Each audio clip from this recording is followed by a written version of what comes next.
Vamos a comenzar. Estaba aguardando que ingresaran algunos más, menos de la mitad. Sí. Buen día, profe. Buen día. ¿Cómo andan?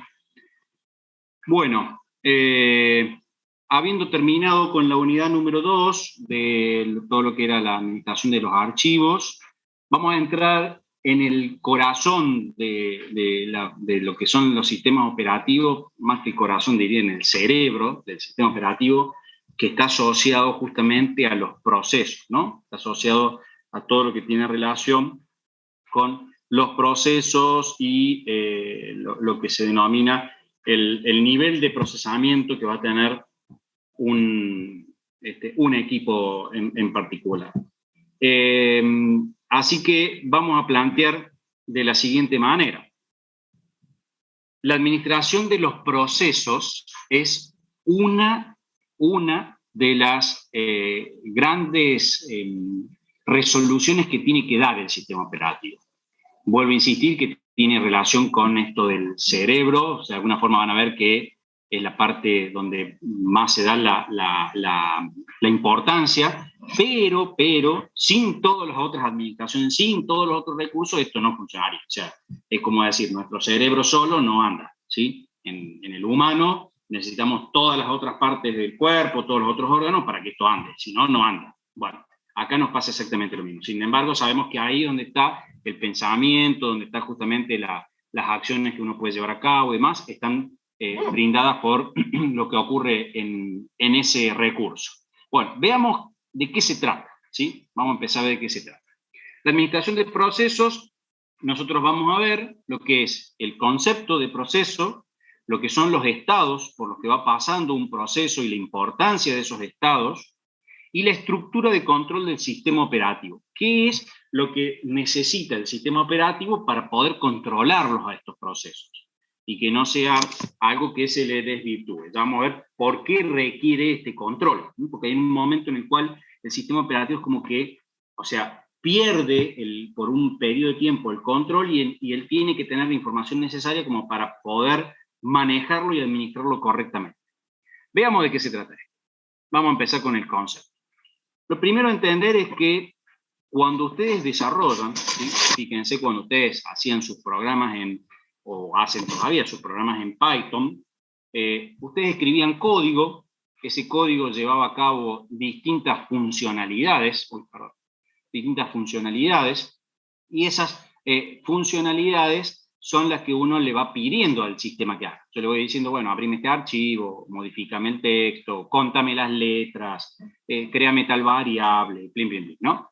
Entonces, ¿qué es? En realidad el programa no es más que eso, un conjunto de instrucciones con una cierta secuencia lógica que nosotros le damos y que tiene que cumplir alguna función, algún objetivo para el cual lo creamos. Prácticamente el concepto de sistema, ¿sí? Fíjense, pero llevado justamente a un programa. El programa es algo estático, porque en realidad el programa es, uno escribe código, lo compilo y ahí quedó, ¿sí? Ya está, ya está, lo tengo con código de máquina, todo listo para que ande, pero en realidad, mientras yo no le haga, si estamos en un entorno visual, no le haga el doble clic, no se ejecuta. La palabra esa ya es importante, ejecutar. O sea, no se da un proceso. Por lo tanto, el programa es algo estático, es lo que yo escribí, es lo que está listo para hacer, para que entre a funcionar y obviamente que pasa por un paso.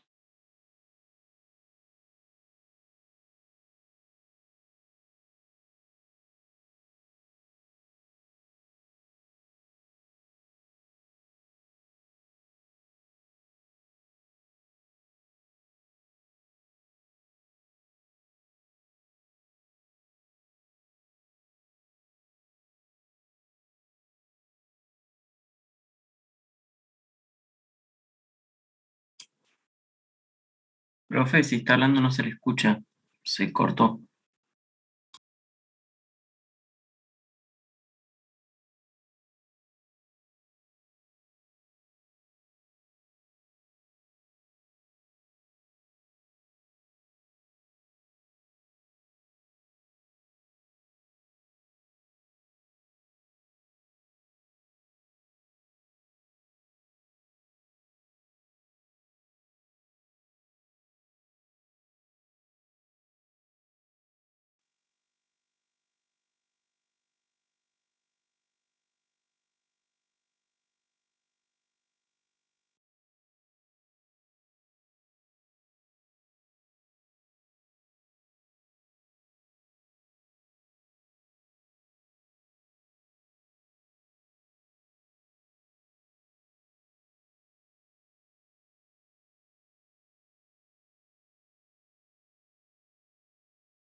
lenta. Así que bueno, comenzamos nuevamente, continuamos con lo que estábamos. A ver, sí. Bien, punto justamente de instrucciones, pero que son estáticas. Hasta que yo no le dé el doble clic, no pasa nada. Cuando le damos el doble clic, el programa ese entra en ejecución. Ese programa en ejecución, eso es lo que se denomina proceso. En realidad, un programa en ejecución puede disparar muchos procesos, ¿sí? O sea, cuando un programa se ejecuta, puede disparar muchos procesos. Pero el proceso es un programa en ejecución, donde el programa es en ejecución, lo que va a tener son ciertos recursos, como los datos, va a tener la pila, ¿sí? La pila justamente de datos y de las instrucciones que se pueden llegar a ejecutar, y un contador de programa, que vamos a ver que el contador de programa no es más que la siguiente instrucción que se tiene que ejecutar. Toma un valor preponderante, ¿sí? El contador de programa. Esto permite justamente que sea controlado y planificado por el sistema operativo. El proceso va a estar controlado y planificado por el sistema operativo, porque cuando se produce el doble clic sobre el programa y tiene que entrar en la ejecución, es cuando ocurre. A ver, denme un segundito, por favor.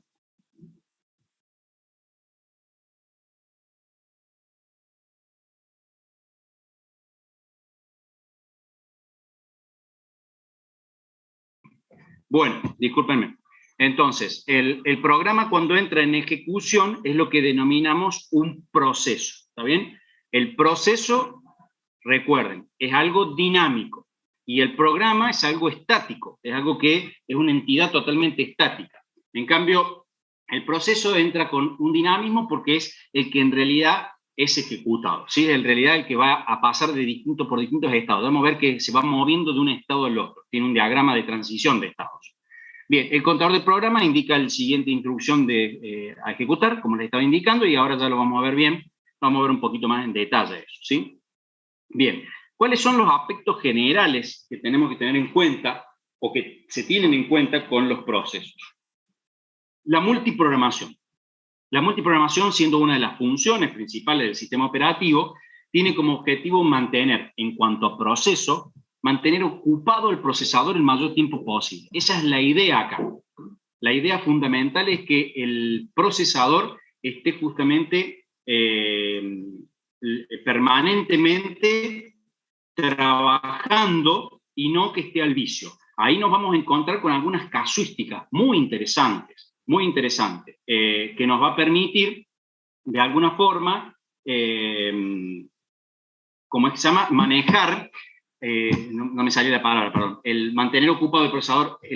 La propuesta es que cuando el proceso tenga que estar en ejecución, va a significar que ese proceso está en el procesador. ¿Qué significa?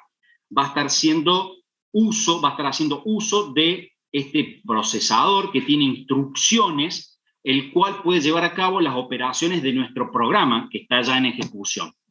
Ahora, puede suceder que en algún momento nuestro proceso requiera, por ejemplo, utilizar algo del disco, ir a buscar la información que está en el disco. ¿Cuál es el inconveniente en ese caso?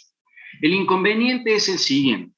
Un procesador puede ejecutar hay casos de millones de instrucciones por segundo. O sea, la velocidad que tienen depende del tipo de procesador y las características de ese procesador que tenemos. Pero cuando le pide buscar algo en el disco, ustedes van a entender ahí lo siguiente. El procesador no hace búsqueda de información en los discos y demás. El procesador tiene direcciones de la memoria. El procesador tiene solamente la posibilidad de acceder al proceso y a la información que el proceso tiene en este momento en forma dinámica, abierta, para poder ser explotado ese proceso, la tiene en memoria, en la memoria RAM. Ahí es donde está. O sea, el procesador no accede al disco nunca. El procesador pedirá de última para que el sistema operativo haga las búsquedas de la información en el disco y la lleve a memoria. O sea que cuando hay un proceso que, por ejemplo, vamos a suponer un proceso que ustedes escribieron un programa que lo que dice es abrir un archivo y darle el formato de negrita. ¿no? Que cuando el archivo se abra le dé el formato en negrita. Primero tiene que ocurrir la operación de abrir. Ahora, la operación de abrir implica un montón de otras acciones. Por ejemplo, el hecho de decir abrir va a implicar el hecho de indicarle, bueno, de qué bloques estamos hablando del disco, de que le tengo que avisar al driver, de que el driver le tiene que avisar a la unidad de control, la unidad de control le tiene que dar las indicaciones al plato para que se mueva y el cabezal haga la búsqueda de la información, encontrar eso, buscar todos los bloques necesarios, o sea, todos los sectores que corresponden a esos bloques, transferirlo al buffer para que llegue, al bus de datos para que llegue hasta la memoria RAM en un sector que se le llama dentro de la memoria, se va a dividir en algo que se llaman los buffers de procesos, que es el espacio de memoria asignado para ese proceso, y esa información va a ser recabada y guardada ahí en la memoria. Cuando esté esa información recién en la memoria, recién ahí yo puedo seguir con la siguiente instrucción, que era darle el formato. Pero todo ese procedimiento que yo les dije, todas esas acciones que tenían que ocurrir, son un montón de tiempo.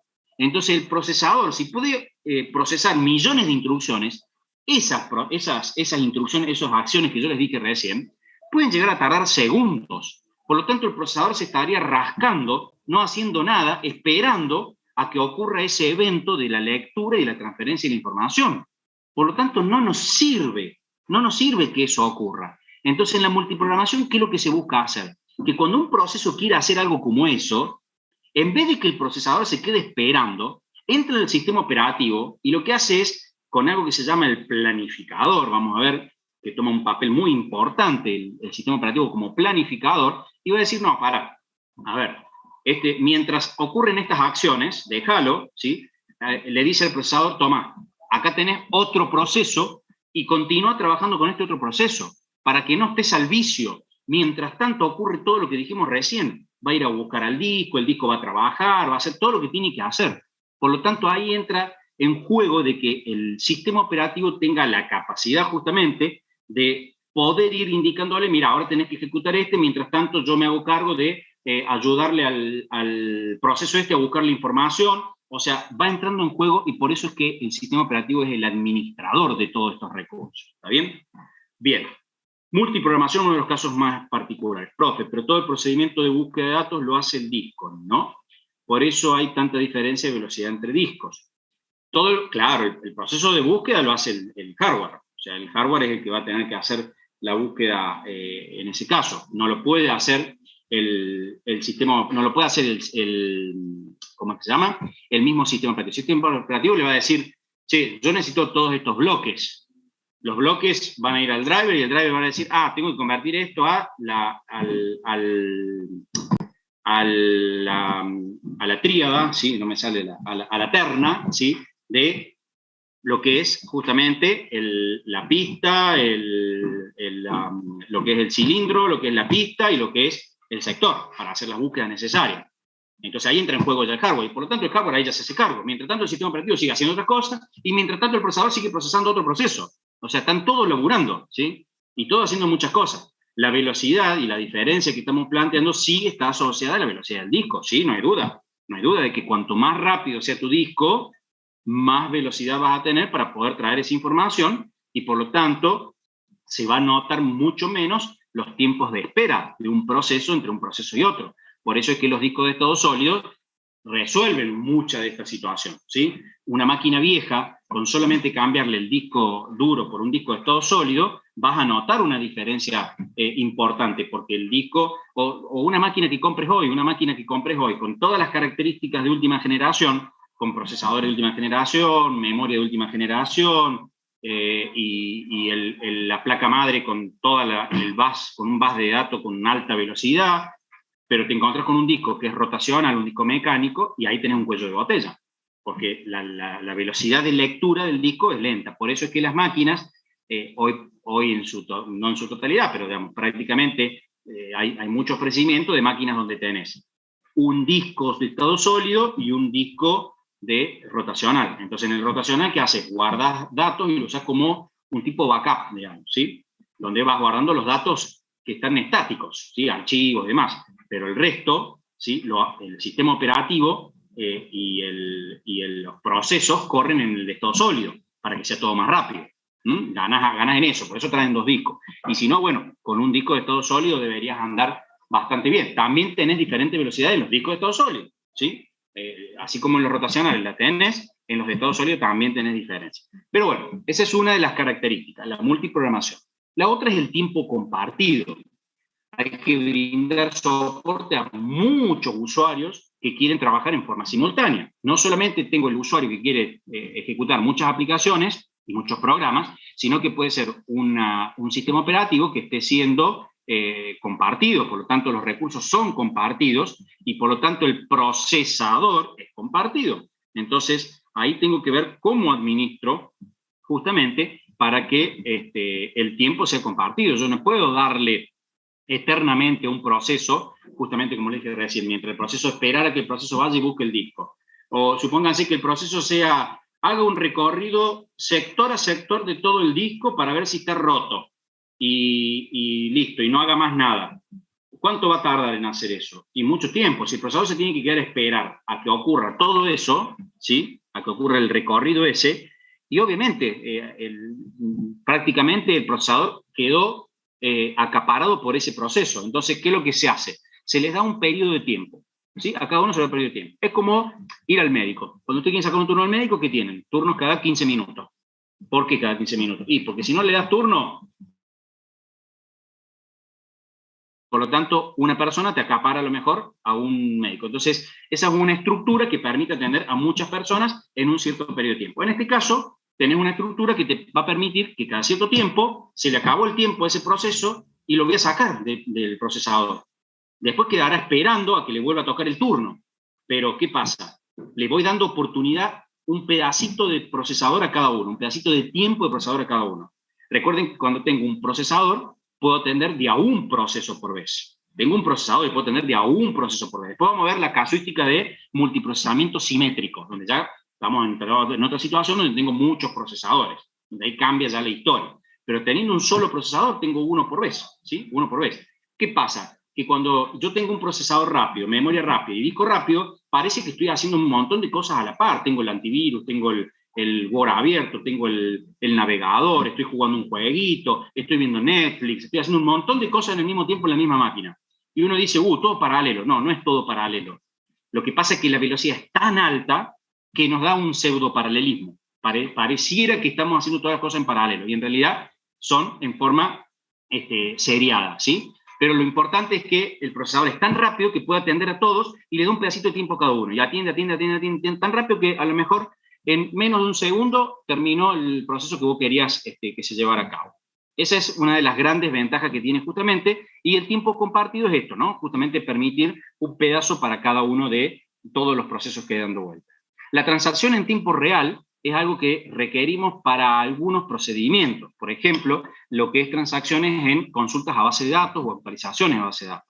Yo no puedo poner, por ejemplo, en estar sentado en una máquina, en ser un bedel, vamos a suponer, bueno, que ustedes no han tenido oportunidad, el segundo año todavía no han tenido oportunidad de ir a la facu, pero cuando ustedes se tenían que inscribir, por ejemplo, anteriormente se tenían que ir y hacer una cola para ser inscriptos en la materia. Entonces, ¿qué pasa? Tenían que ir a Bedelia y en Bedelia tenés un cuello de botella. Son 2 o 3 bedeles y tenés miles de estudiantes esperando que sean atentos. Entonces, esos bedeles, ¿qué hacen?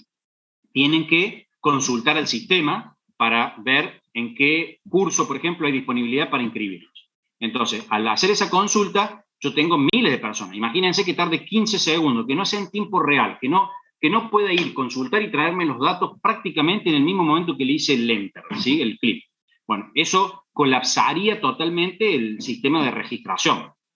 Por lo tanto, hay ciertas transacciones que requieren que sean en tiempo real, a tal punto que tenemos transacciones como, por ejemplo, habrán escuchado algo del Big Data, ¿sí? Que permite que el procesamiento de mucha información, como por ejemplo una persona que está navegando por, no sé, vamos a poner un nombre, La Voz del Interior, ¿sí? Por el diario, está navegando por el diario.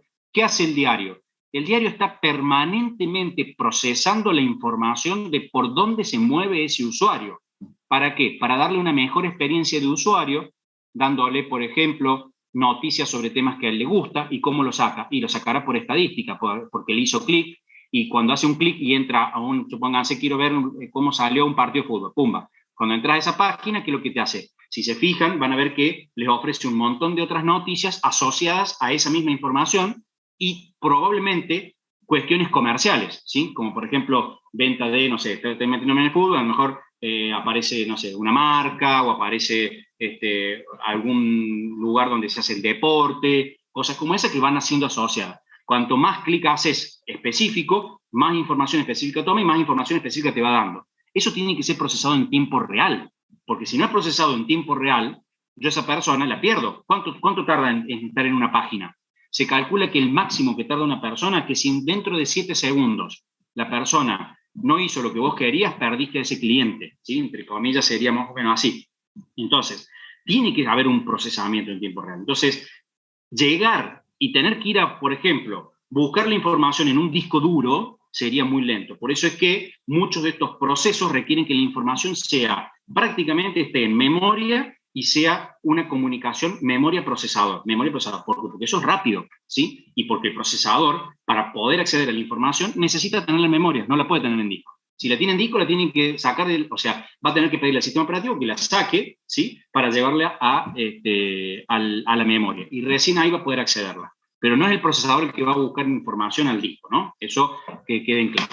Bien, esto sería más o menos cómo se podría ver, ¿sí? Cómo podríamos ejemplificarlo con 3 procesos. Vamos a suponer que tenemos 3 procesos que necesitamos ejecutar. Tenemos al proceso A, al proceso B y al proceso C. Cada uno de ellos, obviamente, puede venir de un programa diferente, o sea que yo ejecuté el programa A y se creó el proceso A,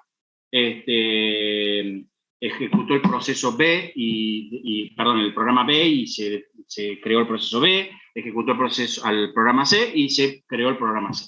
Ahora, en la memoria RAM, ¿qué ocurre con esto? Porque dijimos, todo tiene que ir a parar a la memoria. Entonces, ocurre lo siguiente. En la memoria RAM, lo primero que va a aparecer es el planificador. ¿Quién es el planificador? Y bueno, parte de lo que está ocupado en la memoria RAM lo ocupa el sistema operativo. Y entre ellos está el planificador. ¿Quién es el planificador? Y el planificador es justamente el director de la orquesta de los procesos, el que va a indicar quién es el proceso que debe ser ejecutado, quién es el proceso que debe esperar más tiempo. O sea, es él el que va a indicar y va a decir, vos vas primero, vos vas segundo, vos vas tercero, ¿sí? ¿Cómo es que debe ir ocurriendo? Ahora, una vez que estos procesos empiezan a ingresar y la memoria RAM está disponible, el proceso se empieza a cargar en memoria, ¿sí? Cada uno de esos procesos se carga en memoria. Bien, como esas memorias, como esos procesos son justamente, en este caso del sistema operativo, este es del programa A, del programa B y del programa C, bueno, cada uno de ellos tiene instrucciones, ¿sí? Y tienen que estar cargadas las instrucciones en, vamos a llamarle por ahora direcciones. Este está cargado en la dirección 100 y va a tener la instrucción 100, la instrucción 101, la instrucción 102 y así. Este está cargado en la dirección 300 y va a tener la instrucción 300, 301, 302, 303, o sea, y así la 500 y la 900 también. ¿Por qué distintos tamaños? Distintos tamaños porque puede ser un proceso que requiera más espacio, un proceso que requiera menos espacio. No todos los procesos van a ser iguales, justamente porque diferencian sus datos, ¿sí? Entonces, uno puede tener, por ejemplo, muchas variables locales, muchas variables globales, puede tener muchas instrucciones, ¿sí? Pueden ser programas totalmente diferenciados y con características distintas en sus tamaños. Bien, ahora, cada uno de estos procesos, como dijimos, tiene sus instrucciones, ¿sí? El mismo planificador es un proceso, pero es propio del sistema operativo, es el planificador del sistema operativo. Entonces, este tiene sus instrucciones, será la instrucción 100, la instrucción 101, que se ejecutará para indicarle justamente al procesador quién es el siguiente proceso que debe darle ejecución. Tengan en cuenta algo así, el procesador sería como un cerebro, ¿no? Entonces, el planificador va a entrar al cerebro y le va a decir, che, cerebro, abrí la puerta, que ahora va a venir el proceso A, ¿sí? Entonces abre la puerta, el planificador sale, entra el proceso A y se ejecuta el proceso A. Después se acaba el tiempo. Hay un reloj que le dice, se acabó el tiempo del proceso que está en ejecución. Entonces el procesador agarra, abre la puerta, entra de vuelta el planificador, ¿sí? El planificador, de alguna forma, lo que hace es cambiar el estado de ese proceso, que ya vamos a ver qué es lo que va a hacer, y lo que va a hacer es decirle justamente al procesador quién es el siguiente que tiene que ser ejecutado. O sea que el planificador está permanentemente en contacto con el procesador, ¿sí? Porque es el que le va indicando quién es el que sigue. Tiene que estar ingresando. Además de que hace otras cosas el sistema operativo, aparte de eso, ¿no? Cambiar estados, indicarle o mandar la señal para que el disco tenga que hacer la búsqueda de información, un montón de otras cosas que hace el sistema operativo en sí. Bien, entonces, veamos este caso, ¿sí? Vamos a suponer que teníamos estos 4 procesos, ¿sí? Obviamente entra primero el planificador. Lo que vemos acá es, la traza de los procesos, o sea, cómo se van dando los procesos y cómo se van ejecutando. Entra el primer proceso, ¿sí? La traza es saber la secuencia justamente, cómo se fue dando. Es algo muy importante saber cómo se van dando los procesos, y vamos a ver después que podemos saber también los estados por los que fue pasando un proceso, ¿sí? Entonces ese proceso comienza con, empieza a ser ejecutado el proceso del planificador. El planificador es el que indica quién va a ser el próximo a ser ejecutado. Entonces le dice, mira, va a ser el proceso A el próximo ejecutado. Entonces entran las 3 primeras instrucciones, ¿sí? Y lo que hace es, ¿por qué 3 instrucciones? Porque vamos a suponer, estamos poniendo todas suposiciones, ¿sí? Pero yo les dije antes que teníamos el tiempo compartido. Y acá tenemos el tiempo compartido porque tenemos 3 procesos, justamente tenemos multiprogramación, tenemos multiprocesos acá, y estos 3 procesos quieren ser ejecutados en algún momento. Entonces, ¿qué hacemos? Le damos un tiempo a cada uno. Vamos a suponer que el tiempo está dado por 3 instrucciones. Le permito dar 3 instrucciones. Entonces, viene 3 instrucciones que no impliquen un evento. O sea, vamos a ver qué es lo que es un evento, ¿sí? O sea, 3 instrucciones que no implican un evento. Entonces tenemos, se ejecuta la instrucción 300, la 301, la 302, y viene la interrupción y me dice, se te acabó el tiempo. Entonces, ¿qué pasa? En ese caso, guardo el contador de programa. ¿Qué es? ¿Cuál es el siguiente instrucción que debe ejecutarse? Cuando entre a ejecución, saber desde dónde debo continuar. Entonces, ahí guardo eso y entra nuevamente el planificador. El planificador lo que hace es indicarle quién es el siguiente. Y ahora el siguiente es el proceso B. El proceso B que entra se ejecuta el 500, el 501 y el 502, y se le acabó el tiempo. Nuevamente se interrumpe y ahí lo que se hace es guardar, ¿sí? el contador del programa para saber cuál es la próxima instrucción que debo ejecutar en este proceso, y lo que hago es nuevamente pedirle al planificador para que el planificador me indique quién es el siguiente proceso. Y así lo va haciendo con cada uno de ellos, ¿no? Después entra el proceso C, luego guardo el contador de programa para indicar dónde había terminado y saber desde dónde debo comenzar, y luego nuevamente ingresa mi planificador. Ahora mi planificador me indica y llega al punto donde se empieza a ejecutar desde el contador de programa que estaba registrado, era un registro que teníamos, el proceso A, ejecuta la 303, ejecuta la 304, y en la 304 ocurre esto. El proceso A necesita datos de entrada-salida. ¿Qué es datos de entrada-salida? ¿Qué es entrada-salida? Entrada-salida es cualquier dispositivo de entrada-salida. Por ejemplo, podría ser un disco, podría ser un pendrive, podría ser un módem, podría ser cualquier periférico justamente que tiene estas posibilidades de que puedan entrar o pasar ciertos datos de los periféricos. Entonces, el proceso A necesita datos de entrada-salida, necesita estos datos. ¿Qué sucede? Sucedería lo que planteamos recién, que si yo tengo como procesador que esperar que ocurra la instrucción donde la 304 ocurra completa, donde me está diciendo que debe de ocurrir todo el proceso ese de la lectura al disco, volver, traer, entonces ese procesador estaría al vicio. Entonces, para que eso no ocurra, justamente, ahí se produce otro tipo de interrupción, donde el mismo procesador se da cuenta de esto y le dice al sistema operativo, mira, tengo este caso, ¿sí? Entonces lo tienen que resolver. ¿Cómo lo resuelven? Y lo resuelven de la siguiente manera. La siguiente manera es, le indica que el próximo va a ser el 305, porque el 304 fue el que pidió abrir, por ejemplo, el archivo, y lo que ocurre es que vuelve el planificador. ¿Y el planificador qué hace en ese caso? El planificador lo que hace es tomar al siguiente proceso que está. Entonces toma el siguiente proceso para que se ejecute, ¿sí? En este caso es el proceso B, se ejecuta el proceso B, mientras tanto está ocurriendo todo el procedimiento de la búsqueda de información, suponiendo que lo que estamos haciendo es buscando algo de información en disco. Está ocurriendo eso, entonces se ejecutó el tiempo, terminó el tiempo, y ahora llega el planificador de nuevo, y el planificador dice, bueno, le toca a C, porque en la cola está C. Entonces le da las instrucciones desde C, desde el último contador, que era el 903, 904, 905. Nuevamente vuelve el contador a ubicarse en la siguiente instrucción y vuelve el planificador. En la lógica sería que le toque de vuelta al proceso A. Pero ¿qué pasa? Si el proceso A todavía el procedimiento está buscando información, entonces el proceso A no está listo todavía para volver a ejecución.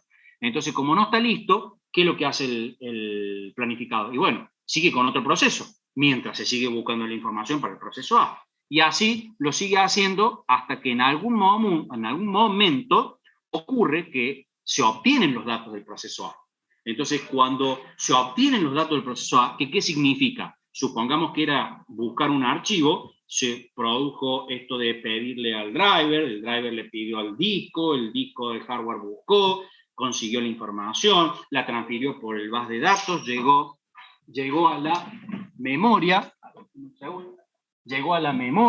cuando llegó a la memoria la guardó en lo que se denomina el buffer del proceso.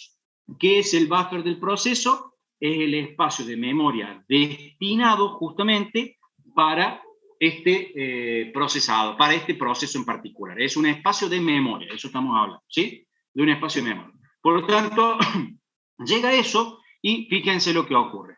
Viene nuestro planificador nuevamente y el planificador lo que hace es volver a ingresar al proceso A, cuando en realidad, si seguíamos la lógica esta, debería tocarle de vuelta, debería tocarle al proceso, en este caso al proceso C. Pero ¿qué ocurre?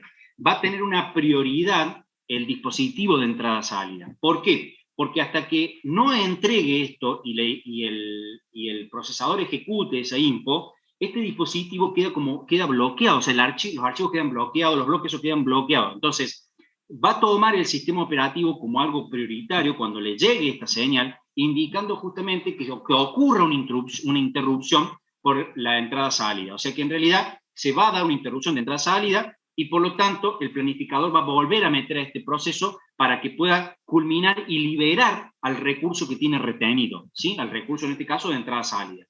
Vamos a ver que esto también es manipulable. Uno podría indicarle a un procesador que no permita que un dispositivo lo interrumpa, por ejemplo, ¿sí? Pero bueno, esas son casuísticas que veremos más adelante, ¿no?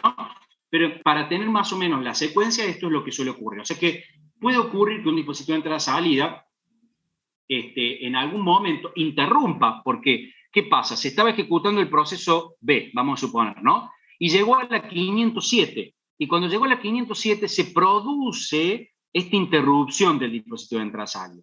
Bueno, siempre va a pasar esto. Va a pasar que tiene que haber la terminación de lo que se denominan las instrucciones atómicas, o sea, la transacción atómica.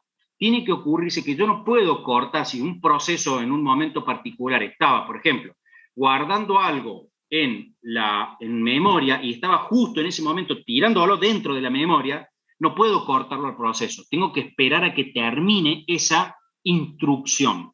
Puede que no se ejecute la siguiente instrucción, porque he llegado a conformar la transacción atómica. O sea, la transacción atómica es que ocurran las acciones mínimas necesarias para que el sistema siga consistente y ese proceso quede consistente. Después de eso sí puede ocurrir la interrupción entre el planificador y le indica que, che, mira, acá tenés que seguir ejecutando a este proceso que ya terminó con todos los datos que tenía vinculados. ¿Para qué? Para poder liberar los recursos que estaba utilizando, ¿sí? Esto es lo que ocurriría y luego seguiría con su normalidad.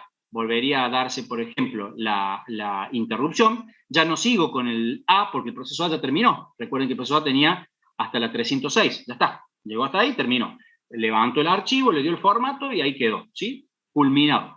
Por lo tanto, después vuelve el planificador continuará. Bueno, en este caso, el último que había hecho era con el proceso B, entonces ahora sigue con el proceso C y así sigue sucesivamente con los procesos y con los procesos nuevos que vayan viniendo, ¿sí?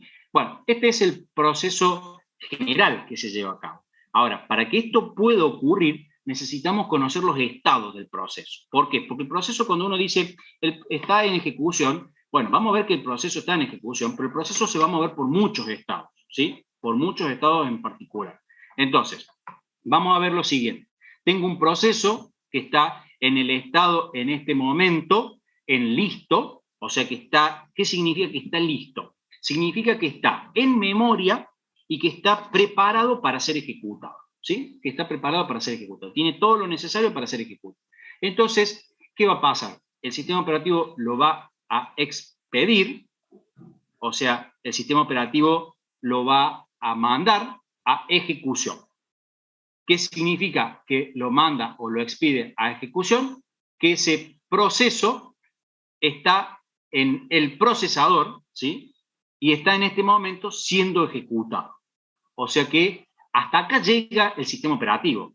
Del sistema operativo abre la puerta, acá le entrega el proceso para ser ejecutado y el sistema operativo cierra la puerta. El sistema operativo no sabe lo que ocurre acá adentro. No sabe lo que ocurre acá adentro. Por lo tanto, esto sigue ocurriendo hasta que hay algo que le indica que ya terminó, por ejemplo, el tiempo, o porque culminó, por lo que sea, pero vamos a suponer el tiempo, se le acabó el tiempo, y ese proceso lo que hace es volver al estado de listo, hasta que le vuelva a tocar su turno. Cuando vuelva a tocar su turno, vuelve a ser expedido y así sucesivamente.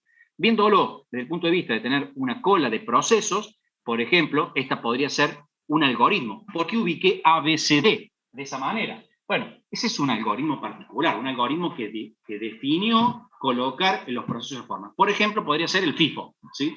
Primero en entrar, primero en salir. Entonces, el primero que llegó fue el A, va a ser el primero que va a ser ejecutado. Entonces, si el primero que llegó fue el A, va a ser el primero que el planificador va a mandar al procesador. Se le va a acabar el tiempo y lo que va a hacer es el procesador indicarle al sistema operativo, che, se le acabó el tiempo o en realidad la interrupción hace que se produzca eso de que se abra la puerta, y lo que va a hacer es guardar al procesador al último en la cola de procesos y le va a mandar al proceso B. Y así va a seguir esto dándose la ejecución. Ahora, esto, ¿sí?, que está en listo, está en la memoria. Pero acá tenemos un problema, que es, en ningún momento aquí me está contemplando una situación que vimos recién. Por ejemplo, esa situación donde un proceso pedía buscar un archivo, no puede estar en listo. ¿Por qué? Porque si ese proceso está en listo, el planificador, ¿qué va a hacer? Cuando le toque su turno, lo va a poner acá. Pero ¿qué pasa? Bajo este esquema que estamos planteando, de este algoritmo del FIFO, tendríamos un problema. ¿Qué pasa? Cuando le toque, se encuentra con que el archivo todavía no está. Entonces no puede entrar a ser expedido. Por lo tanto, este diagrama de dos estados no nos está mostrando la realidad de lo que ocurre con la transición y los estados que debería estar pasando un proceso. O sea, es un diagrama incompleto. Es un diagrama incompleto. En general lo podríamos ver así. Un proceso tiene que estar en listo y ser ejecutado, ¿no? Y así sucesivamente. Pero lo vamos a ver con un mayor detalle, ¿sí? Vamos a explotar esos dos procesos, ese diagrama de estados pequeño que veíamos, y vamos a empezar a agrandar. Vamos a plantear de que tenemos un estado que se llama nuevo. ¿Por qué se llama un estado nuevo y por qué debería existir el estado nuevo? El estado nuevo es en el cual, cuando uno ejecuta o le da doble clic a ese programa, le pide al sistema operativo de que le busque los recursos necesarios. En realidad, lo que está haciendo es el sistema operativo en ese momento viendo si tiene memoria suficiente, si tiene los recursos necesarios que está solicitando al momento del arranque de ese proceso, o sea, todo lo necesario. Si se da la situación de que no tenemos los recursos, entonces ese estado nuevo, ese proceso muere, porque en realidad ese proceso nunca se creó, no se terminó de crear. Porque ¿cuándo se crea? Cuando tiene la opción de darle el contador de las instrucciones, el contador de programa, cuando le puede dar los datos, cuando le puede dar la pila, cuando le puede dar todos los recursos que necesita. Entonces, si no los tiene, entonces no nace, ¿sí? Este proceso no nace. En cambio, si tiene, el sistema operativo lo que hace es, ahí nomás, lo coloca y lo admite a ese proceso como un proceso más para colocar en la cola de los listos. Acaba de nacer un proceso nuevo y por lo tanto está en condiciones de ser ejecutado. Es un proceso que yo he determinado que tiene los recursos necesarios. Entonces puedo lograr meterlo dentro de mi circuito de procesos que se puedan ejecutar. Entonces, ese proceso pasa de nuevo a un estado de listo. Cuando ese proceso está listo y el planificador del sistema operativo le dice, mirá, te toca a vos como turno siguiente, lo que hace es expedirlo y lo pone en ejecución. Lo pone en ejecución para que el procesador haga todo el manejo de las instrucciones necesarias hasta que se le acabe el tiempo. Y cuando se le acabó el tiempo, lo que hace es como lo que vimos anteriormente, lo vuelve a colocar en listo hasta que le toque nuevamente el turno. Cuando le toque nuevamente el turno, ese proceso va a pasar a ejecución. Ahora, ¿qué ocurre si ese proceso que está en ejecución, dijimos anteriormente, pide o necesita buscar datos, o sea, necesita esperar para poder continuar con su siguiente instrucción a que los datos estén en memoria? No puede ir a parar a listo. Entonces, creamos un estado que se va a llamar estado bloqueado. Ese estado bloqueado lo que nos está determinando es justamente que ese proceso no está listo, no está en condiciones de ser ejecutado, sino que está en memoria, pero está esperando que los datos que él necesita estén en memoria. O sea, los datos necesarios estén ya conformados en memoria. Cuando ya los tenga en la memoria, entonces en ese momento significa que ya ocurrió el evento, o sea que ya el evento de la transferencia de los archivos o de los datos que yo necesitaba, estoy poniendo solo como un ejemplo, porque puede haber otros casos, como por ejemplo mandar imprimir algo, como por ejemplo mandar algo por el módem, o mandar algo hacia o estar receptando algunos datos del escáner y tener que mandarle después la indicación de que ya se terminó. O sea, puede haber muchos, ¿sí? Muchos pedidos de un evento en particular. Entonces, acá, suponiendo el caso de lo que estoy buscando en el disco, tiene que ocurrir que se dé la transferencia. Cuando la transferencia ocurrió y ya tenemos todos los datos, el dispositivo avisa y dice, terminé, ya transferí todos los datos. Entonces, el sistema operativo lo que hace es mover a ese proceso, ¿sí? Porque el suceso ocurrió, porque el evento ocurrió, y lo coloca nuevamente en la cola de listos. Lo coloca nuevamente en la cola de listos. Ahí sí, cuando le toque el turno, que el turno le va a tocar en forma inmediata, va a ser el siguiente, porque tenemos que liberar del todo al dispositivo que estaba haciéndose uso. Entonces, va a tener prioridad ese proceso en particular, ¿sí? Porque ocurrió ese evento. Entonces, esto va dándose y después, vuelve a insistir, hay casuística donde podemos ver que las prioridades cambian, donde podemos inhabilitar las interrupciones, un montón de cosas para que esto ocurra de maneras diferentes, ¿no? Entonces, en este diagrama ya tengo mejor contemplado, mucho más contemplado. Sin embargo, me sigue faltando algo. ¿Qué pasa cuando el proceso ese termina? Ya está, cumplió con todas sus instrucciones, entonces ese proceso, cuando termina, sale de este circuito y tiene que ir a parar a un estado que se llama terminado. ¿Por qué tiene que ir a parar a un estado terminado? No es simplemente porque tengo que darle una finalización, o sea, uno podría decir, bueno, ya está, lo matas y ya está, terminó el proceso. No es así. Tiene que ir a parar ese estado porque le tiene que indicar al proceso, al sistema operativo, cuando la ejecución termina del procesador, está en el procesador el proceso ese, tiene que salir de allí e ir a parar este estado terminado para que el sistema operativo sepa todo lo que tiene que liberar. ¿Por qué? Porque hay mucha memoria ocupada por ese proceso. Entonces, si ya terminó, tengo que liberar todas las tablas que estoy ocupando, tengo que desbloquear todos los archivos que estaba usando, tengo que liberar de la tabla de proceso del proceso ese que estaba en la cola de listo. O sea, tengo que sacar un montón de información que estaba asociada a ese proceso. Y además, y no menor, tengo que cumplir con uno de los objetivos que tiene y funciones que tiene nuestro sistema operativo, que es la contabilidad.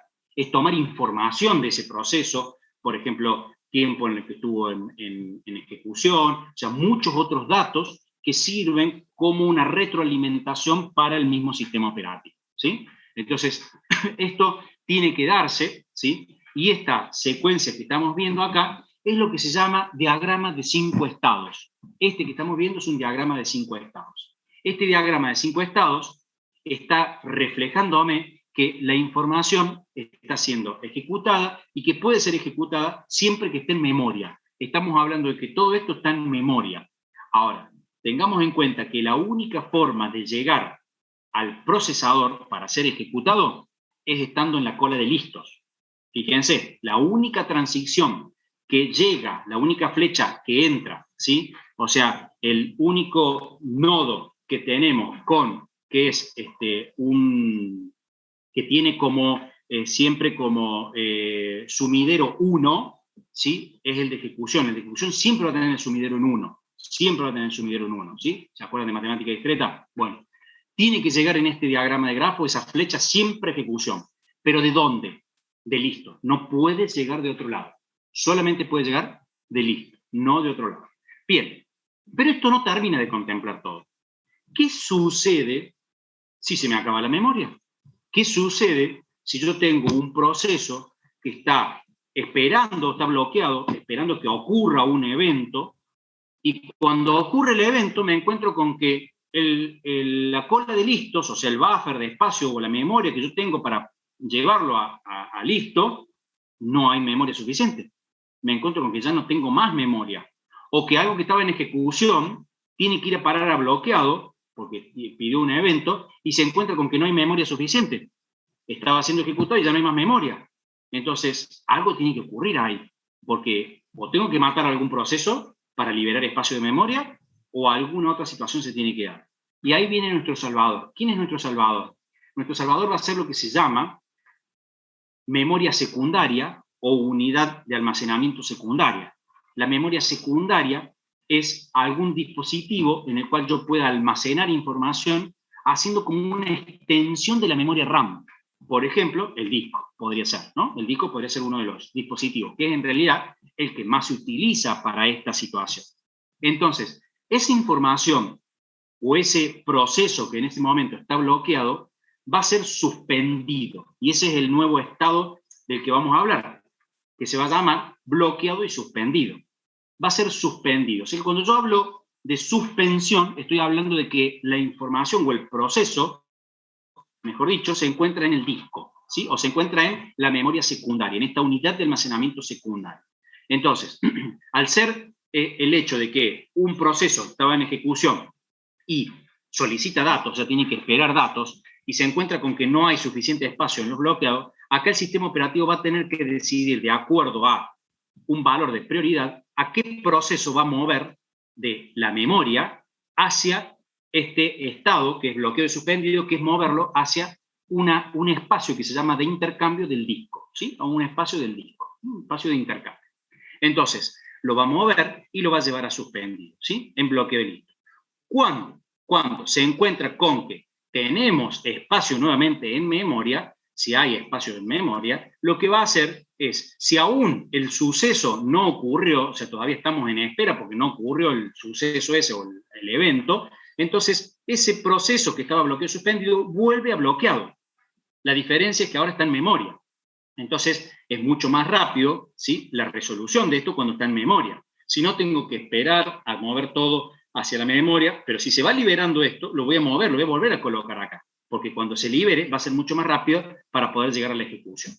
Ahora, si ese proceso que estaba en bloqueado y suspendido, o sea, en este caso estaba en el disco, ocurre el evento, termina el evento cuando yo estoy en el disco, entonces voy a pasar a otro estado, que es un estado que se llama listo y suspendido, que es un estado en el cual estoy listo ya para ser ejecutado, pero en realidad, como no había espacio en memoria cuando estaba bloqueado, tuve que pasar a un estado que es en el disco, donde en el disco estoy en un sector que indica que estoy preparado para ir a parar a listo. ¿Para ir a parar a dónde? A la memoria, ¿sí? Entonces, cuando haya espacio suficiente en la memoria, ese proceso que estaba suspendido y listo, voy a poner primero la otra, va a ser activado y va a ir a parar a la memoria para poder volver al circuito de ejecución.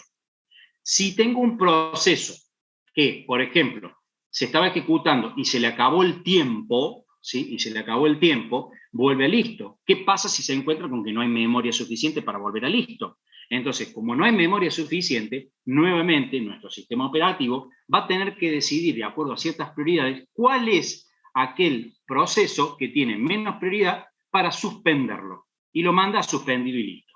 O sea que yo puedo ir de listo a suspendido y listo, o puedo ir de bloqueado a bloqueado y listo. No puedo hacer cruces. Yo no puedo ir de bloqueado y suspendido a listo, por ejemplo. ¿Tá? Si estoy bloqueado y suspendido y se ocurrió el evento, voy a ir a parar primero al de listo y suspendido. Estas son las transiciones que tenemos, y también puede ocurrir lo siguiente. Me encuentro con que el proceso es nuevo, con que el proceso tiene todos los recursos necesarios, Pero cuando quiere ser, o cuando quiere entrar justo a listo, se encuentra con que en ese momento se quedó sin memoria para poder ir a parar a la cola de listos. Entonces lo que va a suceder es que este proceso va a ser admitido, pero va a estar suspendido. O sea, va a ir al disco, va a ir a la espera de que se libere memoria para poder ingresar, porque tiene los recursos necesarios, se pudieron cargar todo lo necesario en memoria, lo que él requería, pero ocurrió que en ese momento, en la cola de los listos, no había más espacio suficiente. Y ahí se completa un diagrama de estados que se llama diagrama de estados de 7 estados, ¿sí? Diagrama de 5 estados, diagrama de 7 estados, y el que vimos hace un ratito es el de 2 estados. En este diagrama de 5 y de 7 estados, lo que lo diferencia es que en uno contempla solo memoria y en otro contempla también la posibilidad de la memoria secundaria, memoria de intercambio. Bien, ahí voy a la pregunta que dice, ¿cuándo pasa de listo suspendido a listo? De listo suspendido a listo va a pasar cuando se libere espacio en la cola de listos. Cuando yo ya tenga espacio en la cola de listos, lo va a sacar del listo suspendido y lo va a colocar en listo. Es eso lo que tiene que ocurrir. Tiene que ocurrir que exista el recurso del espacio en cola de listos para que pueda pasar a ese buffer y después poder ser ejecutado sin ningún inconveniente. ¿Sí? Eso para contestar a Alejandro que estaba preguntando. Bien, siguiendo con esto, ¿qué sucede? Bueno, los procesos suspendidos, ¿qué significa suspender un proceso? Ya lo vimos, dónde residen, por qué será necesario suspender, los dos estados que hemos creado, el delito suspendido, el bloqueo suspendido, y algo más es esto, ¿no? Dijimos que necesitamos mandar de la memoria a esta memoria secundaria. ¿Y esta memoria secundaria qué es? Es lo que o dónde se va a dar esa información que se va a resguardar. Normalmente se guarda en un sector que se llama de intercambio o swapping. ¿Dónde está el swapping? Bueno, en un Linux, cuando ustedes instalaron el sistema operativo de Linux, Ubuntu lo hace en forma transparente, ¿no? Pero cuando ustedes lo instalaron, si hacían la instalación avanzada del sistema operativo, ustedes iban a poder decidir dónde se ubica la partición del swap. ¿Qué es la partición del swap? Es esta memoria secundaria. ¿Y qué es la memoria secundaria? Es esta porción de disco o de almacenamiento secundario, donde aquellos procesos que no entran en memoria RAM van a parar a memoria secundaria, a el swap, van a parar al swap. El Linux lo hace cuando lo instalamos. Y Windows también lo tiene, nomás que Windows lo tiene establecido con archivos. En realidad Linux también, recuerden que para Linux todo es un archivo, ¿no? Pero en este caso, ¿cómo lo maneja el caso de Windows? Por ejemplo, ahí, denme un segundo, estoy quitando para que lo puedan ver. Estoy aplicando unos cambios en mi explorador de Windows, ¿sí? Y fíjense, en este caso, cómo tenemos aquí los distintos archivos que están asociados a esto, ¿sí? Acá tenemos el archivo de swapeo, ¿sí? O sea, que este es el archivo justamente en el que va a hacer uso en algún momento cuando le haga falta más memoria, ¿sí? Además está este pagefile, que este va a estar asociado a algo cuando veamos más adelante, que está relacionado con un tema que se denomina de paginación, ¿sí? Y este está asociado a algo que tienen funcionalidad de las máquinas, que es la hibernación, ¿sí? La hibernación de un equipo. Cuando ustedes ponen a hibernar una máquina, lo que hace el equipo es hacer prácticamente un snapshot, ¿sí? Saca una foto de todo el estado de los recursos de la máquina, prácticamente agarra la memoria y hace un dump prácticamente de esa memoria y lo coloca en este archivo, de tal forma que cuando, y le saca, le quita toda la energía a la máquina, ¿no? Queda la máquina totalmente apagada. Cuando uno la vuelve a prender, lo que hace el equipo es recuperar de este hiberfile, de esta opción de hibernación, y vuelve a colocar todo en el estado que estaba antes de hacer la hibernación. O sea, deja toda la foto en el último estado en el que estaba. Y de ahí puedo continuar con todos los programas que tenía abiertos, lo que se trataba por ejecutar y todo lo demás. Eso sigue todo como estaba hasta esa última instancia. Distinto es a una opción que tienen, que es la de suspender. Ustedes tienen hibernación y suspender. La suspensión lo que hace es en realidad frenar la energía o quita energía a todos los recursos salvo a la memoria. Entonces en la memoria se sigue energizando para que no se pierda todo lo que hay en memoria. Entonces solamente con presionar una tecla, todo vuelve a su estado y se vuelve a energizar todo para que continúe todo en el estado que estaba, pero con mucha mayor velocidad. ¿Por qué? Porque ya no tiene que traer nada del disco porque tiene todo en memoria, ¿sí? Entonces eso es más rápido.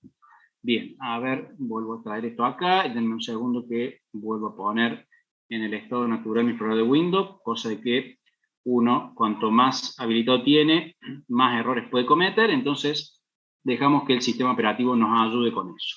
Después dice, van a tener prioridad para volver a memoria principal los que están listos suspendidos sobre los bloqueos suspendidos. Lo que pasa es que los bloqueos, es que ahí hay una diferencia muy grande, Benjamín. No sé si te referís a lo siguiente. A ver, voy a volver atrás, acá un segundito. Ahí está. A ver, va a depender, o sea, acá tenés buffers, ¿sí? O sea, tenés espacio de memoria para listo y espacio de memoria para bloqueado. Entonces, se te va a acabar esto en algún momento. No es que yo voy a usar todo para listos y no voy a dejar nada para bloqueado, porque si no, nunca, si tiene más prioridad entonces nunca vas a tener memoria para este. Esto es una porción de memoria, se tiene un espacio asociado y el sistema operativo tiene que de alguna forma indicarle, che, vos tenés espacio para esto y espacio para esto, ¿sí? Será dinámico, irá cambiándolo, pero digamos, tiene que haber un espacio definido, porque si no, nunca vas a tener, cuando tengas un bloqueo, siempre van a tener prioridad los listos, y si siempre hay listos, nunca le va a tocar a uno que está bloqueado, ¿sí? Entonces, ¿qué ocurre acá? Para volver a listo, bueno, cuando haya algún espacio en listo, va a traer de listo y suspendido. Y cuando está bloqueado y suspendido, si hay espacio en bloqueado, lo va a traer a bloqueado. O sea, tenerlo en cuenta así. Hay un espacio para cada uno de esos procedimientos que estamos hablando. Bueno, esto se vería un poquito así, ¿no? La memoria RAM normalmente es el disco, en la unidad de almacenamiento secundaria, donde se extiende a esta memoria RAM a tener una memoria secundaria también, ¿no? Y acá es el intercambio. Esto es lo que se llama swapping, ¿sí? El mandar de la RAM al disco y del disco a la RAM, o mandar, mejor dicho, de la RAM a la memoria de intercambio y de la memoria de intercambio a la memoria RAM, ¿sí? Esto es lo que se conoce como swapping, ¿sí? Bien, estructuras de control necesarias para controlar a nuestro propio sistema operativo, ¿no? ¿Qué necesito, ¿sí? ¿Qué se requiere para controlarlo? A ver, antes que eso, ¿alguna pregunta con respecto al diagrama de estado, lo que vimos recién? Porque es sumamente importante ese diagrama es necesario que conozcan sus estados, que conozcan sus transiciones, ¿sí? Que conozcan justamente la información asociada a esto, ¿no? Entonces, yo me detuve e intenté de llevarlo más como un cuento de movimiento, pero no deja de ser algo que es un cambio de estados en un grafo que va pasando de un nodo al otro y donde le voy indicando cómo es que se puede dar esa dirección, ¿no? Porque es un grafo dirigido. Después vamos a ver también que hay otros estados que no están contemplados ahí, pero que pueden darse, como por ejemplo que un proceso pueda estar en listo y pueda ir a parar directamente a terminado por ciertas situaciones que vamos a ver más adelante, pero no es una situación normal, ¿está bien? Eso no sería una situación normal, sino que es ante una casuística particular. Bien, entonces, si no hay duda, seguimos. En la estructura de control de nuestro sistema operativo, donde en realidad es lo que requiere el sistema operativo para saber cómo administrar los distintos recursos que tiene, está dado justamente porque tengo multiprogramación, porque yo tengo que administrar todos esos recursos en la cantidad de programas que tenemos para poder poner en ejecución. Entonces, ante un caso así, yo me encuentro con que tengo programas que cuando se ponen en ejecución consumen procesador, consumen dispositivo de entrada-salida, consumen memoria principal. Sí, hay que tener en cuenta que si tengo un procesador, solamente puedo tener un solo proceso ejecutándose ahí, no puedo tener varios procesos. Entonces, ese proceso que está en ejecución consume dispositivos de entrada-salida y también está en memoria. Y además está en memoria el otro proceso y todos los procesos están en memoria, porque los requiero tener ahí. Y si no, los tendré en algún dispositivo de almacenamiento hasta que ocurra un espacio disponible en memoria y ahí volverá a la memoria. Pero fíjense que los procesos, ¿sí?, están consumiendo y por lo tanto el sistema operativo es quien debe de alguna forma administrar todos estos recursos, ¿sí? ¿Qué recursos debe administrar? Y bueno, procesador, o sea, procesos, entrada, salida, archivos, memoria, almacenamiento, o sea, son muchos los recursos que tiene que administrar. Realmente es increíble lo que hace un sistema operativo, ¿no? O sea, la cantidad de cosas que puede hacer y lo complicado que es para nosotros entender todo lo que llega a hacer, porque obviamente no entendemos cómo puede lograr hacer tantas cosas en tan poco tiempo, ¿sí? Entonces, ¿qué información necesita el sistema operativo para controlar los procesos y gestionar esos recursos? Necesita información del procesador, necesita información de los procesos, necesita información de los dispositivos de entrada-salida, necesita información de la memoria principal.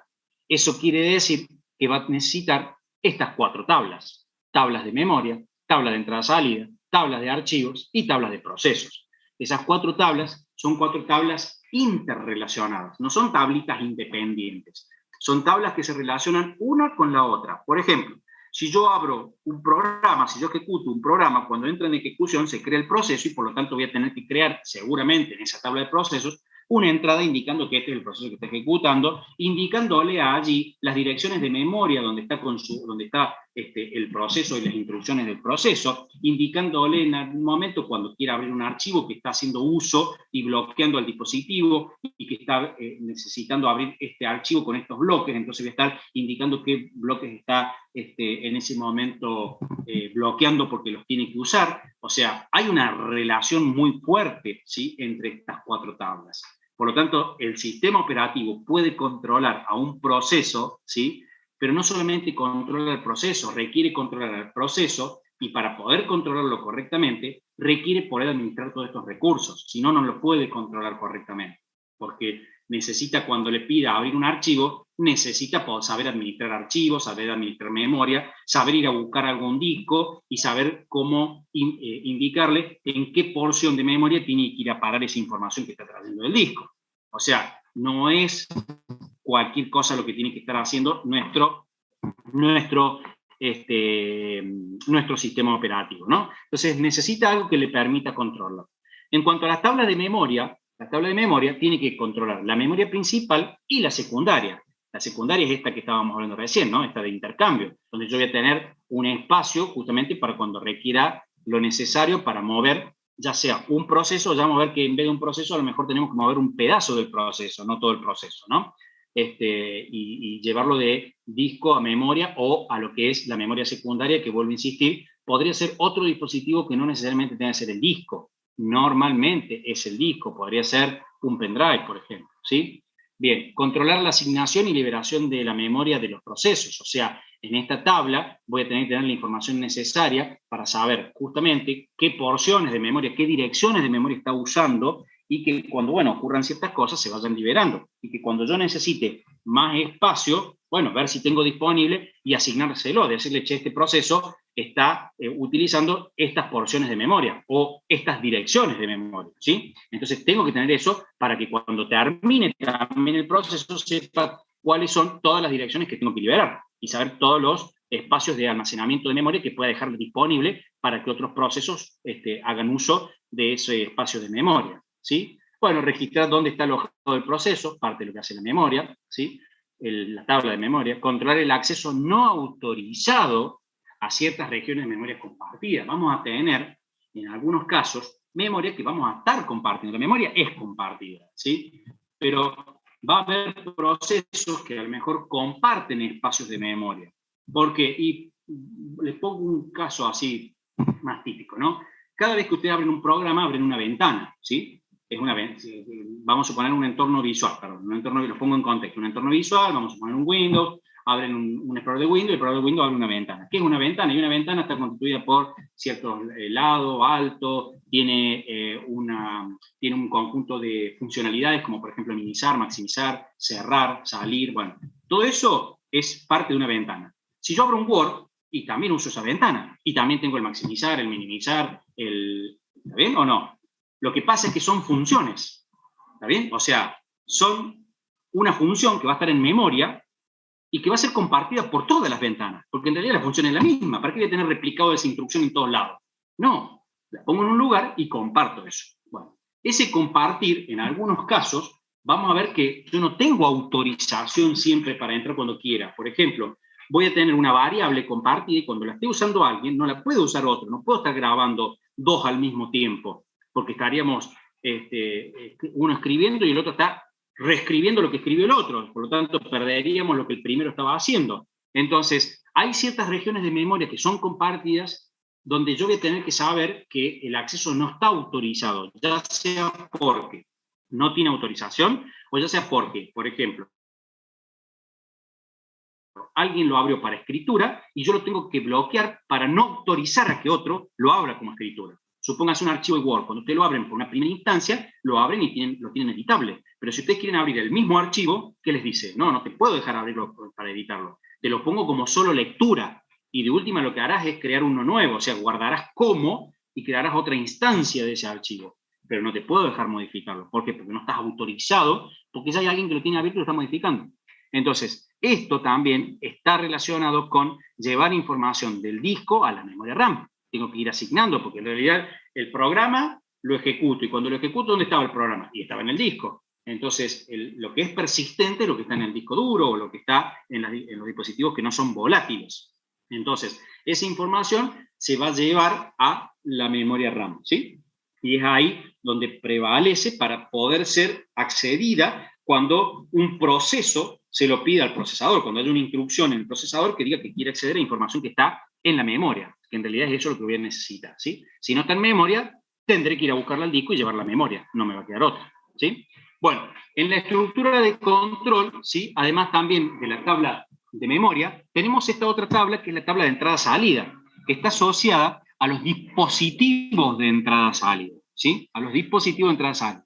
Estos dispositivos de entrada-salida son administrados, ¿sí? Por el mismo sistema operativo, y lo que yo tengo que saber es no solamente los dispositivos, sino los canales, ¿sí? ¿Cómo llego a ese dispositivo? ¿No? Ahí entran en juego interrupciones, un montón de otras cosas que están por ahí asociadas al hardware, porque el sistema operativo tiene que saber para saber cómo llegar a ese dispositivo, ¿sí? Porque dispositivos hay de todo tipo. Hemos hablado normalmente, el que más mencionamos es el disco, ¿sí? Como dispositivo, pero tenemos un montón. Tiene que mantener y saber en qué estado se encuentra la operación que se esté llevando a cabo. O sea, yo tengo que saber que se está llevando a cabo, por ejemplo, una operación de lectura, una operación de escritura, una operación de transferencia de información. O sea, tengo que saber el estado de la operación que está ocurriendo con el dispositivo de entrada-salida. Y se mantiene con todo esto un registro de memoria, o sea, dentro de la memoria, que está destinada a la transferencia de la entrada-salida. O sea, cuando está ocurriendo algo, ¿sí? Va a parar un pedazo de memoria que se denomina buffer, que es un buffer que normalmente es genérico para ese dispositivo de entrada-salida, se recibe ahí y luego se entrega al proceso que lo estaba pidiendo, ¿sí? Pero es un espacio de memoria donde tiene que ir a resguardarse la información que se está solicitando. ¿Qué dispositivos tenemos como estructuras de control? Y tenemos dispositivos como, por ejemplo, estos que son dispositivos de entrada, ¿no? Estos son dispositivos específicos de entrada. El micrófono, la webcam, el mouse, el escáner, el teclado, bueno, cosas que han visto seguramente en la secundaria, y bueno, no sé si habrán visto algo en arquitectura, para separar justamente en el hardware, que se dividen en esto, ¿no? Dispositivos de entrada-salida y dispositivos que tenemos solo de entrada y dispositivos que tenemos solo de salida, ¿sí? Tenemos otro dispositivo de salida, como por ejemplo podrían ser esto, el monitor, la impresora, los parlantes, los proyectores, ¿sí? Todo esto son justamente, o el auricular, ¿no? No el micrófono en este caso, sino el auricular, que son todos de salida. Tenemos dispositivos que son de entrada, dispositivos que son de salida, y dispositivos que son de entrada y salida. Un módem, un disco duro, ¿sí? Son todos dispositivos que en ese caso permiten que se pueda leer y se pueda escribir, ¿sí? Ambas cosas. Bueno, esto tengo que tener información, estructura para poder controlarlo, porque va a haber más de uno que quiera mandar a imprimir, más de un programa que quiera mandar a imprimir. Cuando lo tenga en ejecución esos programas y quieran mandar a imprimir, bueno, no pueden imprimir todo al mismo tiempo, porque no pueden darle un pedacito a cada uno, que uno imprima una hoja y después imprime el otro una hoja. ¿Qué es lo que ocurre ahí? Ahí lo que ocurre es que se genera, o sea, se hace uso de un proceso que se llama spooler, ¿sí? Un proceso que se llama spooler, que es la cola de impresión, y ahí van a parar todas las impresiones que se tienen que ocurrir. Entonces, se ponen en cola, y ahí normalmente sí se ponen en FIFO, independiente de que también se pueden priorizar las colas de impresión, donde uno podría decirle que tal usuario tiene más prioridad que el resto, y por lo tanto, ese usuario va a pasar a estar primero en la siguiente impresión. No va a interrumpir la impresión que se está dando, sino que va a pasar a la siguiente, porque no se puede interrumpir una impresión, no puede intercalar impresiones, ¿sí? Entonces, bueno, esto va a ocurrir y cuando termine con la impresión, la impresora le va a avisar justamente, va a avisar indicando, señores, ya termina, el sistema operativo se va a enterar, el proceso se va a enterar de que ya se terminó, y bueno, va a esperar a que el sistema operativo le indique, tenés que continuar con esto, para que el procesador continúe con lo que estaba haciendo con la espera o con la salida de esa información. También, ¿para qué? Para liberar al dispositivo, ¿no? Hay que liberarlo al dispositivo en algún momento. principalmente en los dispositivos que son de entrada salida, ¿sí? Que son de ambas operaciones. Después tenemos la otra tabla que tiene que controlar, o sea, para tener una estructura que pueda controlar todos los procesos y todo lo que hace ese proceso, está en la tabla de los archivos. ¿Qué información tiene en la tabla de los archivos? Bueno, por ejemplo, los archivos que tiene abiertos. Mantener todos los que tiene abierto en uso. Ahí, por ejemplo, entra en juego las cuotas de disco y toda esa información que tiene que tener para poder controlar, porque tiene que el sistema saber si le va a permitir abrir o no un archivo más porque ya está llegando al límite, o si le va a permitir o no grabar más información porque ya está llegando a la cuota, ¿sí? Bueno, mantener información sobre el estado de esos archivos, sus atributos y las direcciones de disco de sus bloques. Eso es lo que necesita en esa tabla para poder controlar el sistema operativo. La tabla de archivos en disco, mantener información relativa de la ubicación del archivo en el disco. Esto será información necesaria que va a estar asociada a los bloques, ¿sí? Y después, a través de esto que estábamos hablando antes, que hemos llamado anteriormente, la FAT, la MFT, donde de alguna forma yo sé que, bueno, hay cierta información que sé que está guardada en tal partición. Entonces, la MFT me está indicando dónde empieza y dónde termina una partición. Por lo tanto, los bloques tienen que estar asociados a esa partición, ¿sí? Y la FAT, por ejemplo, el mapa de bits, que me indicaba los bloques que teníamos disponibles, ¿sí? Donde eso después se traduce en sectores cuando se va al disco, ¿no? Pero bueno, esta es información que tengo que tener yo resguardada, que está asociada a los bloques. Y la otra es la tabla de proceso. Obviamente que si estoy controlando y el sistema operativo tiene que tener una estructura para controlar todo, no solamente tiene que controlar al proceso en sí, a la tabla a los archivos que tiene abierto y demás, sino que también tiene que controlar al proceso que quiera hacer algo con toda esta otra información. Entonces, para eso, ¿qué es lo que mantiene? Mantiene dónde está ubicado ese proceso, tiene que saber si está, por ejemplo, en la memoria secundaria, en la memoria principal, y dónde está, en qué porción, en qué dirección de la memoria se encuentra, saber su estado, porque tengo que saber, a lo mejor está bloqueado, o a lo mejor está listo, o a lo mejor está suspendido, ¿sí? Y conocer atributos, como cuál, el ID del proceso, ¿sí? Que eso lo pueden ver, por ejemplo, ahí voy a llevar yo algunos atributos, un segundo, como para que vean, ¿sí? Ahí, por ejemplo, en un Windows, uno tiene distintos procesos que están en ejecución, ¿sí? Y yo puedo ver aquí, justo este no tiene, a ver, déjenme ver, no tengo el TCP-DAM. Bueno, después les muestro con un TCP-DAM, para mostrarles, pero no, acá solamente tengo los procesos en ejecución. Lo que quería mostrarles es que vamos a buscar a ver, el Zoom, por ejemplo, y déjenme ver si tengo algunas propiedades. No, desde acá no. Después, en la próxima clase, háganme acordar si les muestro un TCP Explorer, ¿sí? No un DAM, un TCP Explorer, no lo tengo justo ahora en máquina, hasta que le ponga el disco secundario, voy a tardar un rato. El TCP Explorer, que es una herramienta que se encuentra en el System Internal de Windows, que es un paquete con un montón de herramientas que no vienen por defecto en el sistema operativo de Windows, pero que amplían funcionalidades, ¿sí? Son herramientas hechas por terceros que las adquirió Microsoft, pero no las incorpora como herramientas propias del sistema operativo. No se instalan cuando se instala el sistema operativo, pero uno las puede bajar y no hace falta instalarlas. Son directamente programas que los pueden poner en ejecución con solo hacer el doble clic. Y pueden ver un montón de cosas. Entre ellos, bueno, podríamos ver, por ejemplo, ¿sí? De un proceso, el ID, el PID, ¿sí? ¿Cuál es el process ID de ese proceso? El ID de usuario, el estado en el que se encuentra, ¿sí? Ese proceso. Podríamos saber, por ejemplo... Disculpe, sí. en la pestaña de detalle del administrador de tareas le deja ver el PID, el estado y todo. Tenés razón. No quería mostrarlo en porque ya tengo una foto después, quería mostrarlo en el Explorer, porque bueno, gracias. Bueno, acá tienen datos de lo que están viendo acá, ¿sí? Pueden hacer que se vean más datos también, ¿eh? O sea, acá pueden hacer que se vean más atributos, ¿sí? En las opciones, déjenme ver, que si me acuerdo de porque... Vista, velocidad... No, tiene que haber una opción había para agregar, ver más datos. Bueno, yo no uso en realidad. Uso el TCP Explorer. Le haces clic derecho ahí arriba donde están todos los nombrecitos. Arriba donde dale. dice ¿Acá? nombre, claro. Seleccionar columnas. De lujo. Gracias. De nada. Gracias, ahí está. Bueno, acá lo tienen, fíjense. Acá pueden agregar más atributos para ver de un proceso, ¿sí? Por ejemplo, el tiempo de CPU, los ciclos que llevó, o sea, los ciclos son la cantidad de veces que entró en el procesador, ¿sí? O sea, si tengo justamente estos lapsos de tiempo, bueno, y así pueden ir agregando un montón de más, ¿sí? De cosas que ustedes podrían ir viendo en esto, ¿no? Que son con respecto a los tiempos. Si acá tengo uno que, por ejemplo, lleva 73 ciclos, lleva ya 78. Eso es por instantes de tiempo, ¿no? Hay que ver cómo está la unidad de medida de cada una de ellas calculada, que no siempre es la misma para todos los sistemas operativos como se calcula.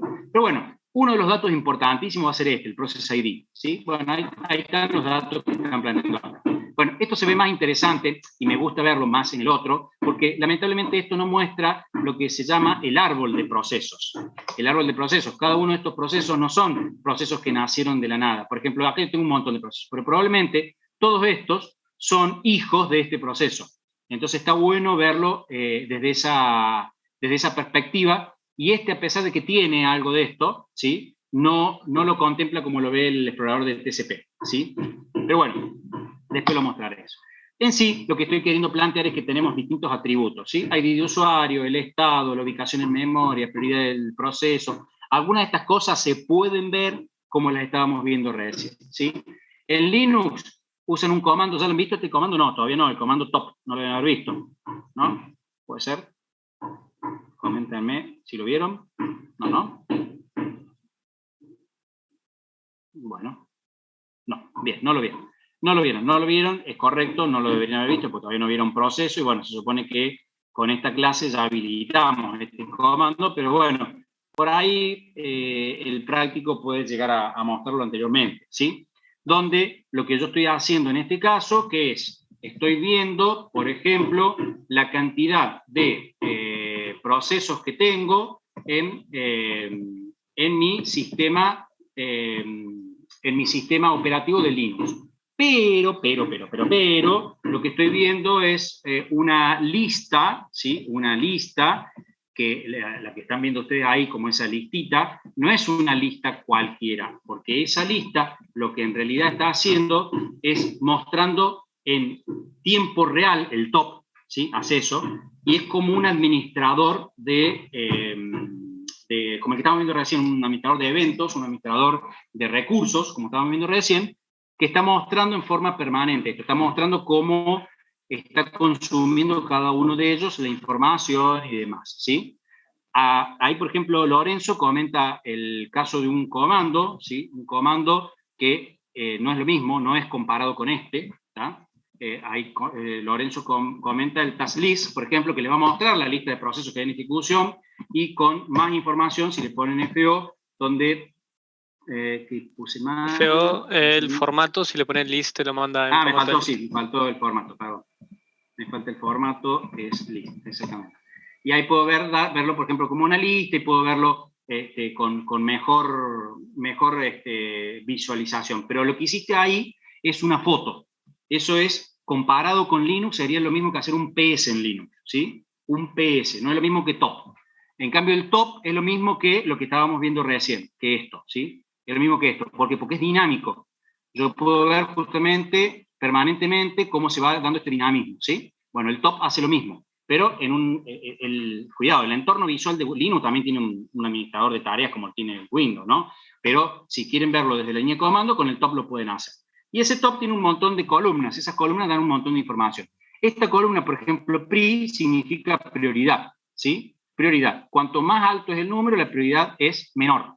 Cuanto más bajo el número, la prioridad es mayor. Por lo tanto, yo puedo hacer que algún proceso tenga menos prioridad que otro. Y eso hará que haga uso de menos ciclos del proceso. ¿Por qué? Porque cuando supuestamente le tocaría el turno, por prioridad capaz que le gane otro, ¿sí? Entonces, eso también, eso lo van a hacer y lo van a probar con unos comandos que se llaman nice y renice, donde pueden modificar el estado de prioridad de un proceso, ¿sí? Bueno, acá tienen todas las columnas, ¿sí? El PID, el user, el PR, prioridad de proceso, el nice, que es el valor que hablamos recién, ¿sí? Cuanto menos, perdón, yo les dije al revés, en Windows es al revés.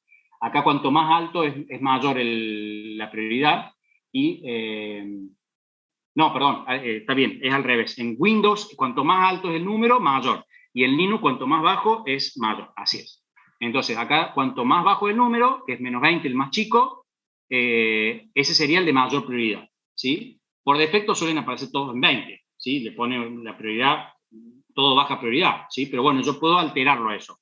Lo puedo alterar cuando está en ejecución o lo puedo alterar al momento de ejecutarlo. Cuando lo estoy empezando a ejecutar, recién ahí lo puedo alterar también. Bueno, y un montón de otros más, columnas que las van a ampliar un poco más cuando vean el comando este en el práctico, porque ahí es donde van a ver todo esto, ¿no? Por ejemplo, cantidad de memoria RAM física, cantidad de memoria virtual, algo como ver más adelante cuando vemos memoria, el estado en el que se encuentra el proceso, bueno, y varias cosas más. Y en Windows, con el administrador de tareas, como estábamos viendo recién, ¿sí?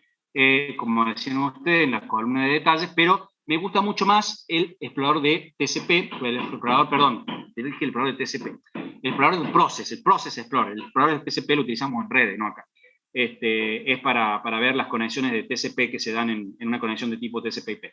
Este es para los procesos, el Explorer Process, ¿sí? Este sí, pueden ver toda la ristra de procesos que hay y cómo se van dando en un formato de árbol, ¿sí? Bueno, con ustedes creo que llegué justo, así que acabamos de terminar con esta unidad. Coméntenme dudas, consultas que haya. Si no, pongan presente y quedan liberados hasta la clase que viene, que es el lunes de la semana que viene. Y el 17, recuerden, tenemos el parcial, ¿no? Profe, ¿el parcial entra hasta dónde? Hasta donde lleguemos a ver la semana que viene. Ah, bien. Exactamente. Por eso ya vayan estudiando. Bien. Yo aguardo unos minutos si hay alguna duda. Si no, quedan liberados. Que tengan una linda semana, un buen comienzo de mayo. Éxito con todos los parciales porque empieza la